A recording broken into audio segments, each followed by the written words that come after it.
ಎಲ್ಲರಿಗೂ ನಮಸ್ಕಾರ. ರಾಯರ ಕಿಚನ್ಗೆ ಸ್ವಾಗತ.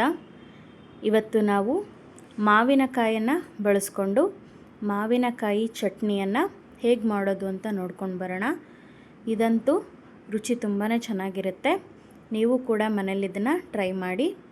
ಇದಕ್ಕೆ ಏನೆಲ್ಲ ಬೇಕು ನೋಡ್ಕೊಂಡು ಬರೋಣ.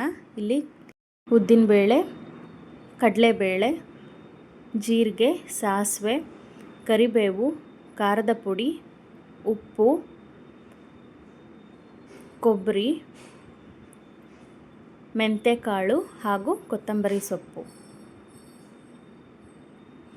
ಇಲ್ಲಿ ಬೆಳ್ಳುಳ್ಳಿ, ಒಂದು ಮಾವಿನಕಾಯಿನ ತಗೊಂಡಿದ್ದೀನಿ. ಹಾಗೆಯೇ ಸಣ್ಣದಾಗಿ ಈರುಳ್ಳಿಯನ್ನು ಕಟ್ ಮಾಡಿ ಇಟ್ಕೊಂಡಿದ್ದೀನಿ. ಈಗ ಮಾವಿನಕಾಯಿಯನ್ನು ಹೆಚ್ಕೊಳ್ಳೋಣ. ಇಲ್ಲಿ ನಾನು ಮೊದಲಿಗೆ ಮಾವಿನಕಾಯಿಯ 2 ತುದಿಗಳನ್ನು ಹೆಚ್ಕೊಳ್ತಾ ಇದ್ದೀನಿ. ಹಾಗೆಯೇ ಮೇಲಿರುವ ಸಿಪ್ಪೆಯನ್ನೆಲ್ಲ ತಕ್ಕೊಳ್ಳೋಣ. ನೋಡಿ, ಮೇಲಿರೋ ಸಿಪ್ಪೆಯನ್ನೆಲ್ಲ ತಕ್ಕೊಂಡಿದ್ದೀನಿ. ಈಗ ಮಾವಿನಕಾಯಿಯನ್ನು ಸಣ್ಣ ಸಣ್ಣ ಪೀಸ್ಗಳಾಗಿ ಕಟ್ ಮಾಡ್ಕೊಳ್ಳೋಣ. ಸ್ವಲ್ಪ ನೋಡಿ ನಿಧಾನವಾಗಿ ಹೆಚ್ಕೊಳ್ಳಿ. ನೋಡಿ, ಹೀಗೆ ಸಣ್ಣ ಸಣ್ಣ ಪೀಸಾಗಿ ಕಟ್ ಮಾಡ್ಕೊಳ್ತಾ ಇದ್ದೀನಿ.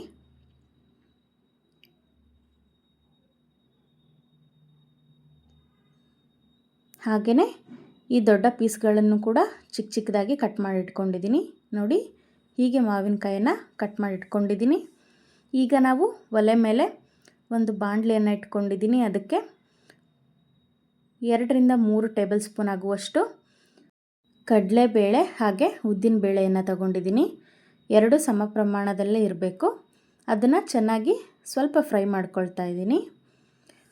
ಅದು ಸ್ವಲ್ಪ ಕೆಂಪಾಗೋವರೆಗೂ ಫ್ರೈ ಮಾಡ್ಕೊಳ್ಳಿ. ನೋಡಿ, ನಿಮಗೆ ಕಾಣಿಸ್ತಾ ಇದೆ. ಈಗ ನಾವು ಇದಕ್ಕೆ 1/4 ಸ್ಪೂನ್ ಆಗುವಷ್ಟು ಮೆಂತ್ಯಕಾಳನ್ನು ಹಾಕ್ಕೊಂಡಿದ್ದೀನಿ.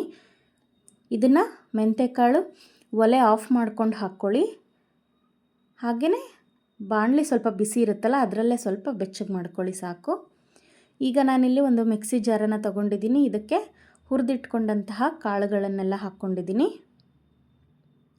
ಅದಕ್ಕೇ ನಾವು ಸ್ವಲ್ಪ ಕೊಬ್ಬರಿಯನ್ನು ಹಾಕ್ಕೊಳ್ಳೋಣ, ಸ್ವಲ್ಪ ಜೀರಿಗೆ, ರುಚಿಗೆ ಉಪ್ಪು,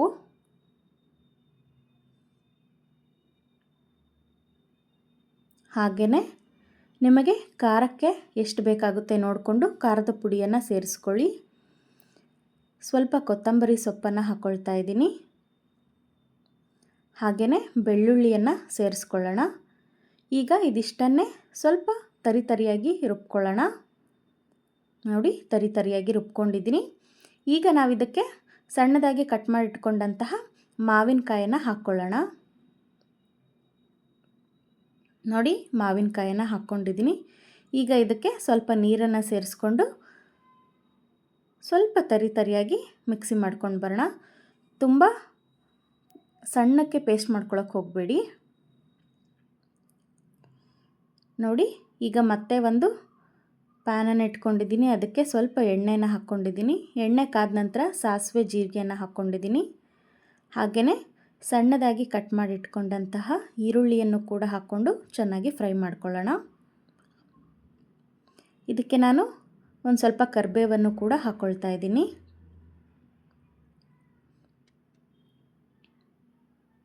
ನೋಡಿ, ಮತ್ತೆ ಒಮ್ಮೆ ಫ್ರೈ ಮಾಡ್ಕೊಳ್ತಾ ಇದ್ದೀನಿ. ಈರುಳ್ಳಿ ತುಂಬ ಫ್ರೈ ಆಗೋ ಅಗತ್ಯ ಏನಿಲ್ಲ, ಸ್ವಲ್ಪನೇ ಫ್ರೈ ಆದರೆ ಸಾಕಾಗುತ್ತೆ.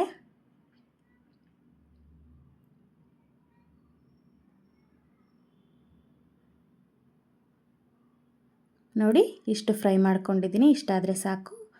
ಈಗ ನಾವು ಮಿಕ್ಸಿ ಮಾಡಿಟ್ಕೊಂಡಿದ್ವಲ್ಲ, ಆ ಮಿಶ್ರಣವನ್ನು ಇದಕ್ಕೆ ಸೇರಿಸ್ಕೊಳ್ಳೋಣ.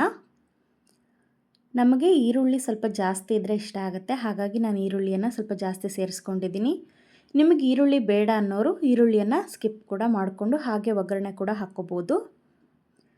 ಹಾಗೆ ಒಲೆಯನ್ನು ಸಣ್ಣ ಉರಿಯಲ್ಲಿ ಇಟ್ಕೊಂಡು ಹೀಗೆ ಸ್ವಲ್ಪ ಮಿಕ್ಸ್ ಮಾಡ್ತಾ ಹೋಗೋಣ.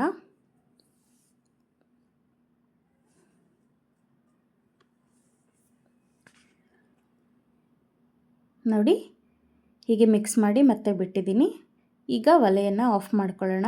ಇಷ್ಟಾದರೆ ಸಾಕು, ಮಾವಿನಕಾಯಿ ಚಟ್ನಿ ತಯಾರಾಗುತ್ತೆ. ಇದು ಅಕ್ಕಿ ರೊಟ್ಟಿ, ಜೋಳದ ರೊಟ್ಟಿ, ಚಪಾತಿ ಹಾಗೆಯೇ ಬಿಸಿ ಅನ್ನಕ್ಕೂ ಕೂಡ ತುಂಬಾ ಚೆನ್ನಾಗಾಗತ್ತೆ. ನೀವು ಕೂಡ ಈ ರೆಸಿಪಿಯನ್ನು ತಪ್ಪದೆ ಟ್ರೈ ಮಾಡಿ. ಯಾರೆಲ್ಲ ಸಬ್ಸ್ಕ್ರೈಬ್ ಮಾಡ್ಕೊಳ್ಳದೆ ವಿಡಿಯೋವನ್ನು ನೋಡ್ತಾ ಇದ್ದೀರಾ, ದಯವಿಟ್ಟು ಸಬ್ಸ್ಕ್ರೈಬ್ ಮಾಡ್ಕೊಳ್ಳಿ. Thank you.